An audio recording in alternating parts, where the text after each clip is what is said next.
ప్రస్తుత కాలంలో పదే పదే పదే పదే ఉప్పాడ తీర ప్రాంతం మునిగిపోతుంది, ఉప్పాడ తీర ప్రాంతం మునిగిపోతుందని మాట్లాడుతున్నారు. ఇదే ఉప్పాడ తీర ప్రాంతం గత 40 సంవత్సరాల నుంచి 120 ఎకరాలు సముద్రంలో కలిసిపోయింది. ఆ రోజంతా మీరందరూ కలిసి దున్నపోతుకు పాలు పిసుకుతున్నారా అని అడుగుతున్నా.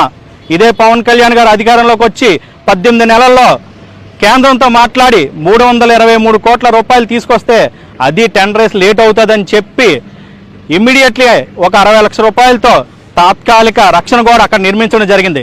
దాని వలన ఈరోజు ముంతా తుఫాను వల్ల ఏదైతే ఉప్పాడ గ్రామం ఉందో కొట్టుకోపోకుండా ఉంది. పవన్ కళ్యాణ్ గారు దూరదృష్టితో ఆలోచించి ఇదంతా చేస్తుంటే మీరేమో పవన్ కళ్యాణ్ మీద అక్కసుతో ద్వేషంతో ఇలాంటి తప్పుడు ప్రచారాలు చేస్తారా అని అడుగుతున్నా. మీకు నిజంగా ఉప్పాడ గ్రామం మీద ఎటువంటి చిత్తశుద్ధి లేదు, ఉప్పాడ ప్రజల మీద మీకు చిత్తశుద్ధి లేదు. ఓన్లీ పవన్ కళ్యాణ్ అక్కసుతో రాజకీయ కక్షతో పవన్ కళ్యాణ్ విమర్శించాలని చేస్తున్న విమర్శే. ప్రజలందరూ ఇది గమనిస్తున్నారు.